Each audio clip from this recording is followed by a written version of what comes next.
Good afternoon. You're watching Business World Live here on One News. I'm Jess De Los Santos. Let's take a look at how the local bourse closed today, Monday.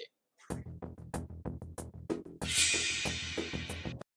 right, local shares still striking hot for the fifth day here. This is a PSCI flirted with the 7,400 level, even reaching it for an intraday high, the first time in 10 months. But the main index ended the day just a few points shy of that mark, but still higher by 0.8% to 7,396.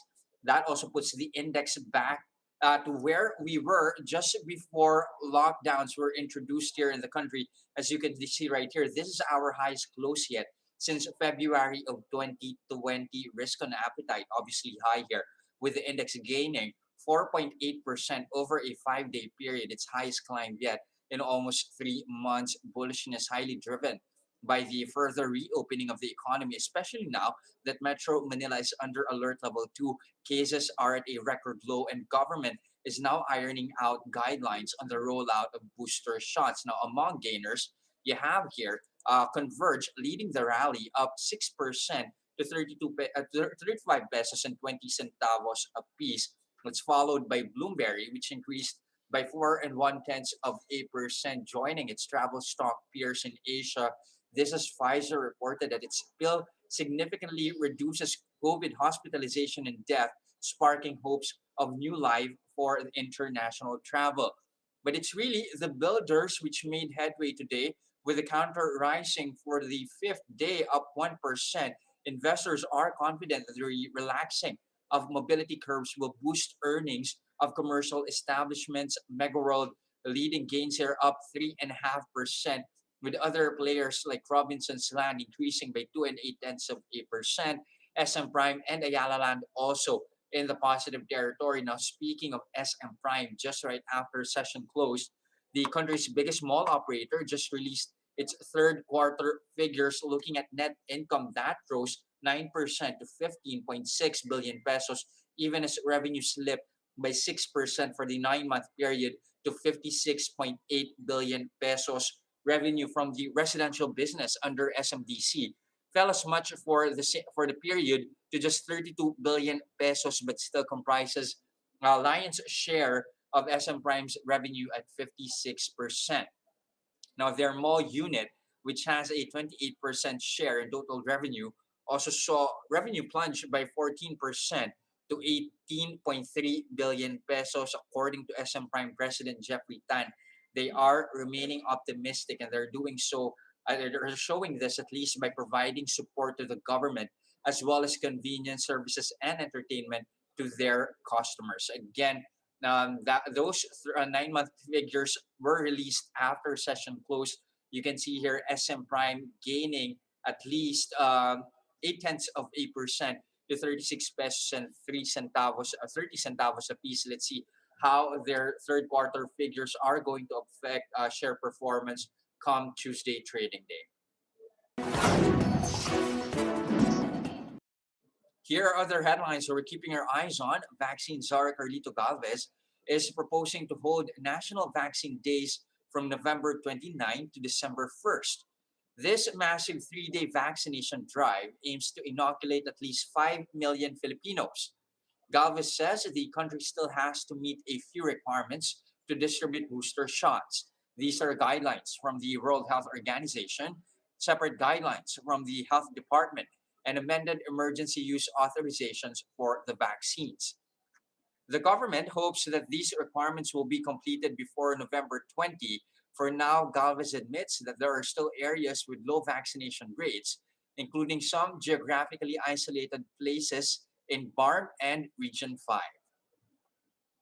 Now, aside from trying to reach these areas, Galvez says they are also trying to avoid vaccine wastage by deploying more supplies that are already set to expire in less than a month.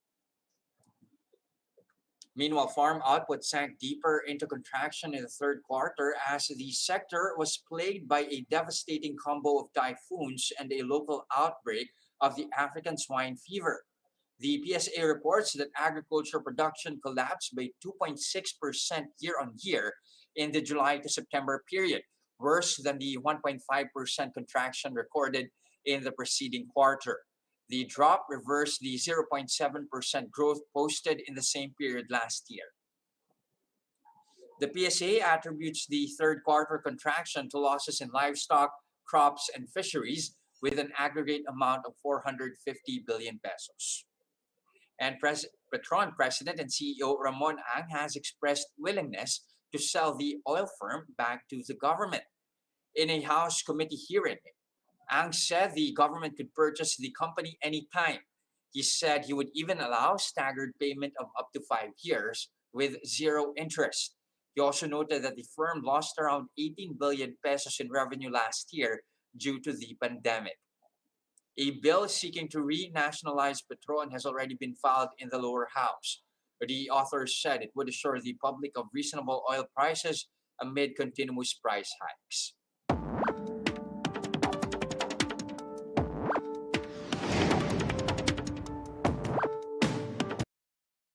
Ramon Ang made the comment during the House hearing on either suspending or reducing excise taxes on fuel. This as the country had to deal with a series of oil price hikes over the past few weeks. But is that the right way to go? Let's discuss that and more with AJ Montesa, the economic analyst over at Action for Economic Reform. Good afternoon, AJ. Hi, good afternoon, Jess. Thanks for having me. All right, thank you for joining us again. We're expecting at least a price rollback for a second week here for diesel and kerosene, but gasoline prices also expected to go lower tomorrow. Have prices finally peaked, or is it too early for us to pinpoint a trend here?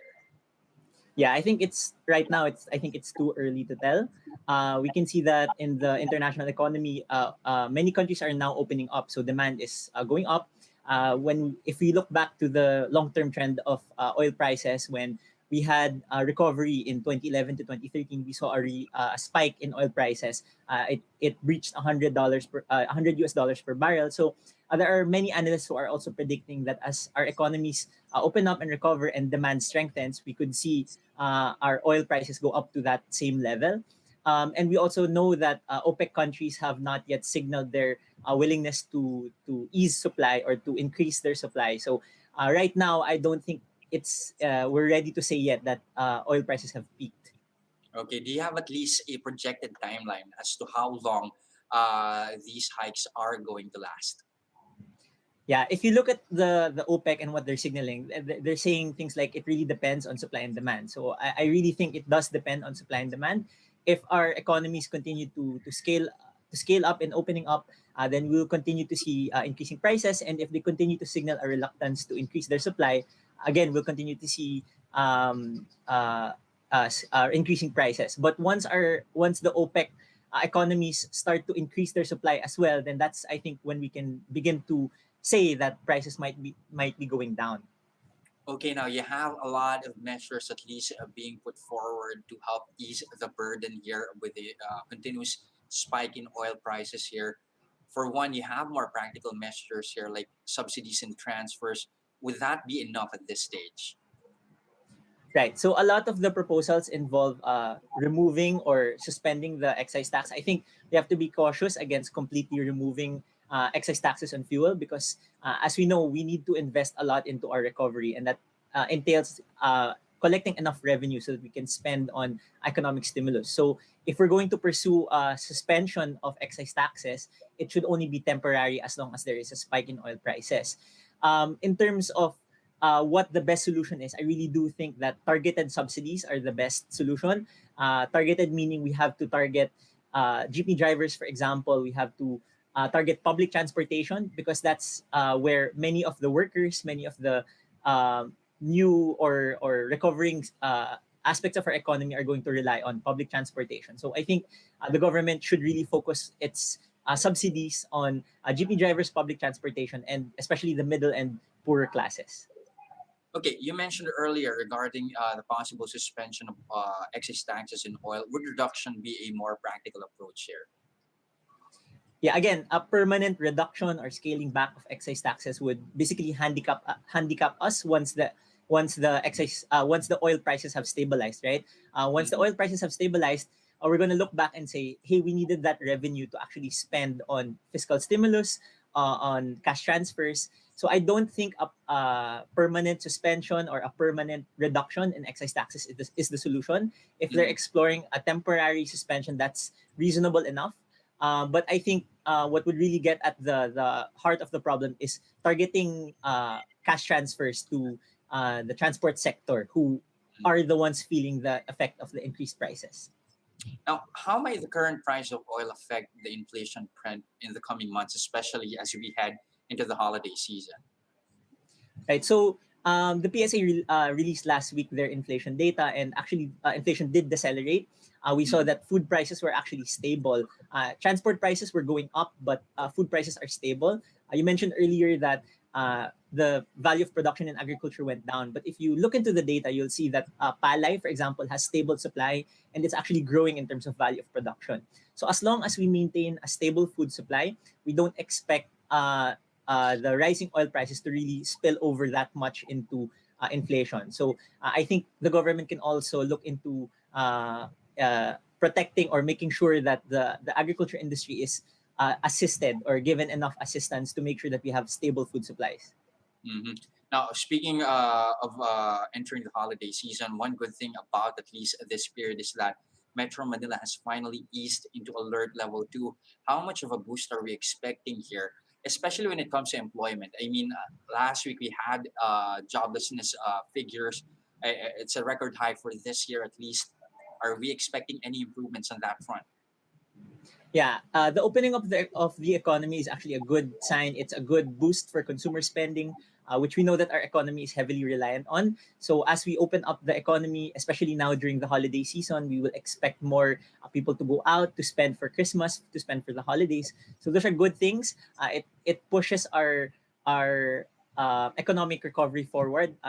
Take note that in 2020 we had a really negative growth. So much of our recovery right now is just a signal of the base effect or our economy stabilizing. So these are all good things. But I would just make sure to caution that we don't become complacent. It's still important that the government pushes vaccines, that it makes sure that people are safe and that people are vaccinated, so that as we open up our economy, we don't see a flaring up of cases again that will force us to close our economy down later on. So if we're going to open up, we should make sure that there are safety measures in place so that this opening up is a sustained recovery for our economy.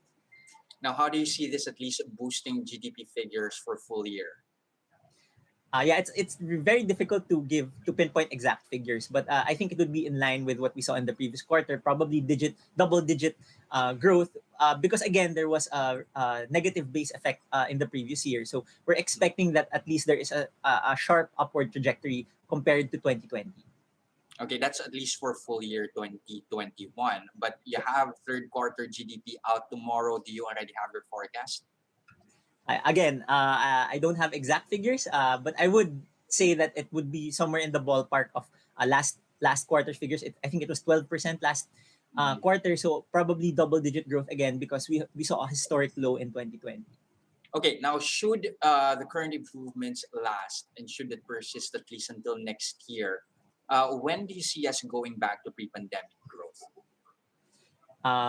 It's quite difficult to forecast, but if we continue to sustain this growth, I think it would take maybe 2 to 3 years to go back to the same level, GDP level. So we're just talking Mhm. about GDP level as in 2019, which was pre-pandemic. So there's quite a road ahead of us, and it will really depend on how the government can assure that there are safety measures in place, that we can sustain the continuous opening up of the economy. I think what will shock the economy even worse is if we open up very temporarily and then we will have to close everything down again. So that signals greater uncertainty. So if the government can put together a very good vaccine program, if it can put together a very good mitigation program to prevent delta surges in the future, that's what will really signal sustained economic growth in 2 to 3 years time. All right, thank you very much for your insights this afternoon. Again, AJ Montesa, economic analyst over at the Action for Economic Reforms. Thank you, AJ. Thanks for having me. And those are the biggest stories of this trading day, November 8, 2021. Catch Business World live again tomorrow at 9:30 a.m. for the market open and 3:15 p.m. for the market close. I'm Jess De Los Santos and Vier One News. Mask on, wash hands, and stay safe, Philippines.